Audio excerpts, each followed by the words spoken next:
Well, hello everyone. I wanted to give you a live update on how things are going here. It is Saturday, April 8th, the day before Easter, and it's a beautiful day here in Tanzania. I don't know if you can see behind me in the window. There's nice clouds, and it's just beautiful. We're actually ending our summer at this point. January, February, March is technically the summer. But I don't know what the fall will really be like because how much different, I should say, simply because even in the winter, like July is the middle of winter, and we still get temperatures in 75 and 80. So it's hard to say. So we're supposed to be getting some very heavy rains right now that are necessary for having a good harvest for all of the crops.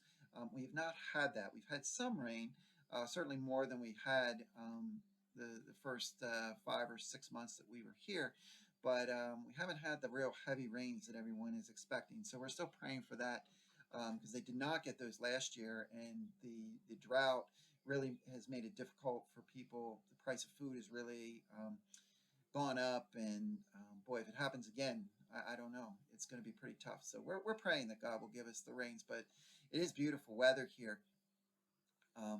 We have been doing pretty well.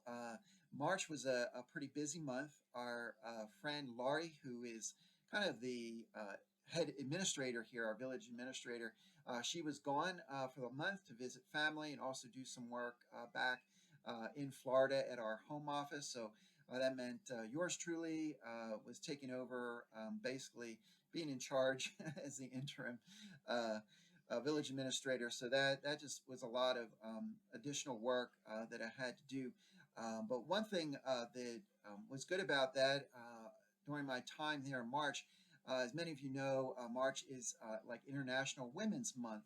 And so here in our area of Moshi, I was contacted by a basketball organization, and they wanted to hold a girls basketball tournament here, and it would be the first all girls basketball tournament. They've done other tournaments, but they had boys and girls. This was only girls, and we had 11 teams. This was just a couple weeks ago on the 25th of March.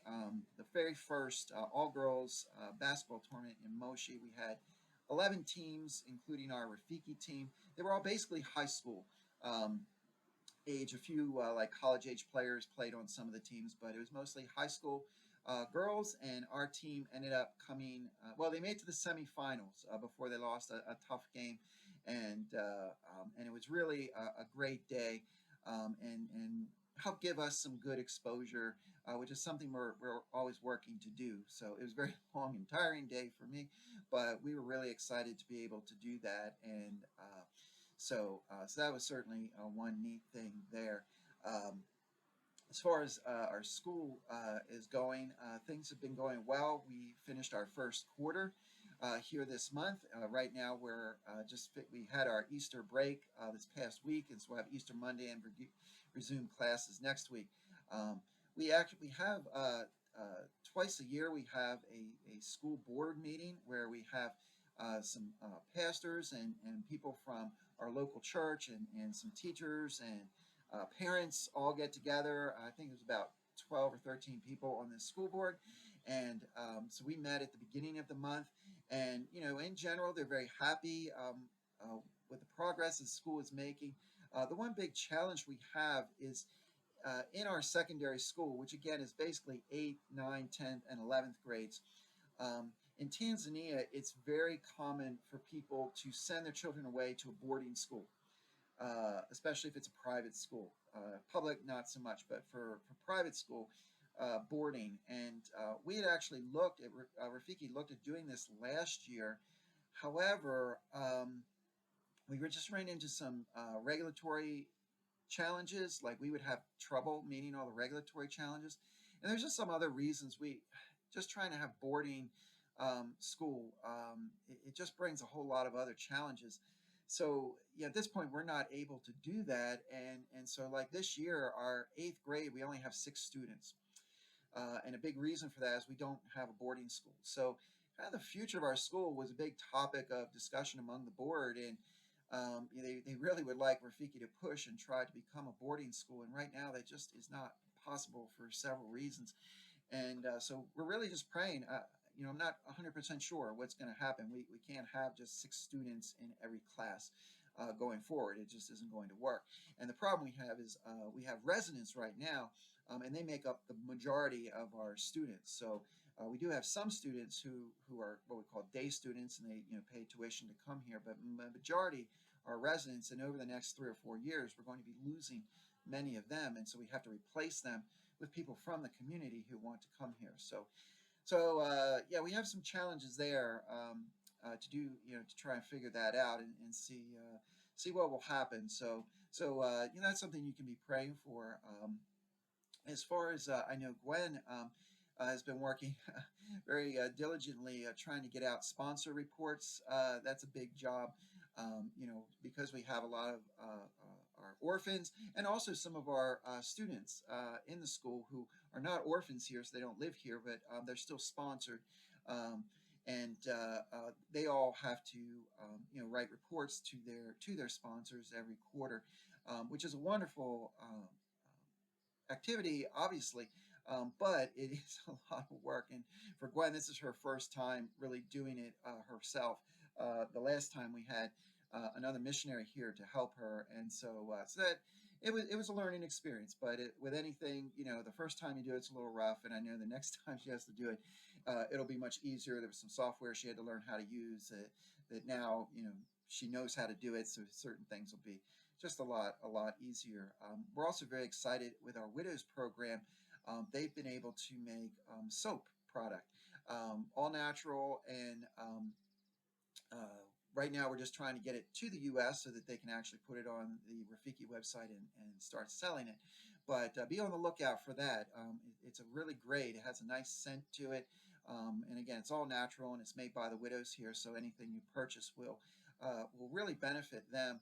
I know Gwen was saying that she visited with the widows in February, the end of February, and she heard stories. For some of them, the money that they make through selling these products that they make through Rafiki, it allows them to pay for tuition for their children to go to a good private school, to pay really to buy a house.